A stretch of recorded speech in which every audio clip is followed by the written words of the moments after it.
This is the week 4 wiki for EDUU 677 at Brandman University. Autism Spectrum Disorders, Programming and Strategies 2.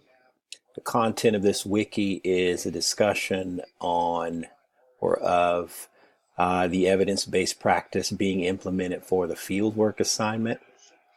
The selected EBP is the peer-mediated instruction and intervention strategy.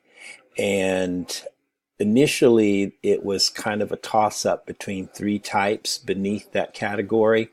The first one was called the group-oriented contingency, and that would have probably taken a lot more time to implement because it involves an entire classroom.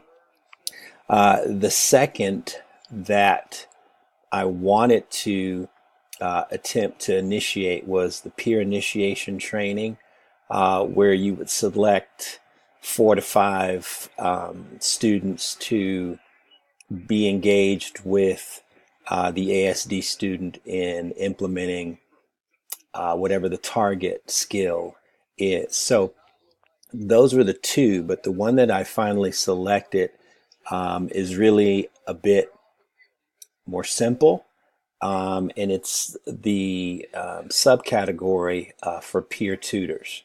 And this is a more individualized approach, and it only requires that I utilize a single student with the ASD student. And the way that I've gone about that is collaboration with counselors and attendance personnel to collate student schedules in order to determine matching schedules for the student being taught to, or rather the peer tutor, and also the ASD student. Now, a little bit more about peer tutors. Essentially, the strategy is intended to create opportunities for natural interactions and encourage incidental learning about social behaviors. So this particular tutor would basically keep track of the ASD student across all 5 periods.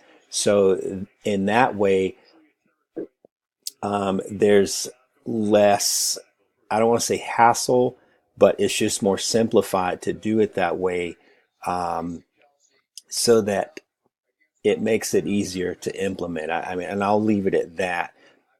So one of the things to kind of help me stay structured through implementation is something that I found online from the National Professional Development Center on Autism Spectrum Disorders. And it's the implementation checklist for PMII, either at the elementary, middle, or high school level. And I'm at the high school level. And so just a bit of an overview of this checklist.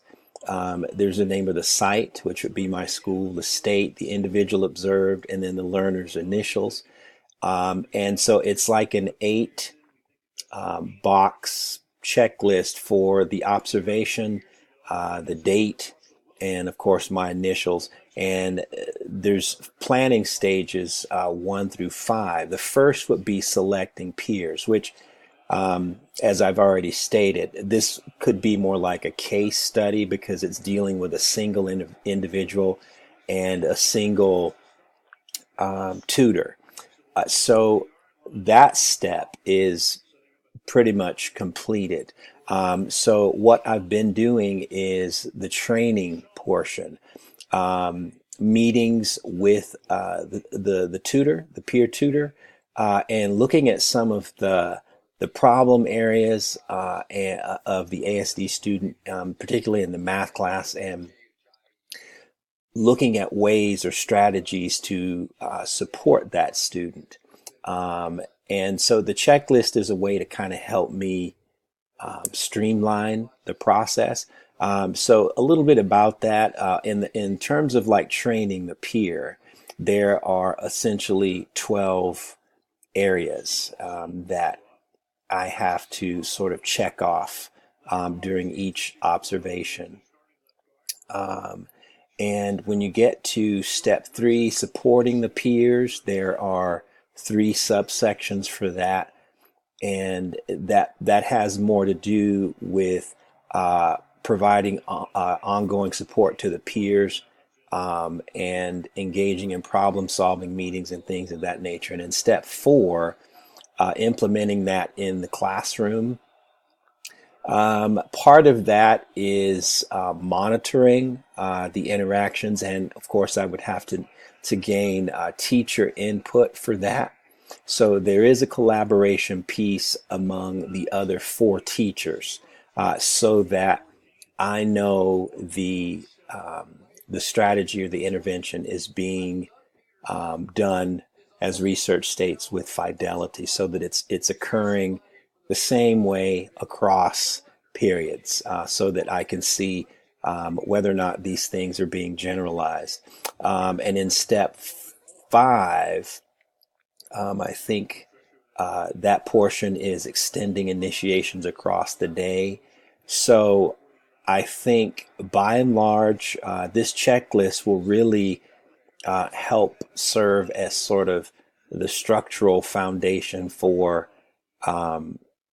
the implementation of the PMI strategy.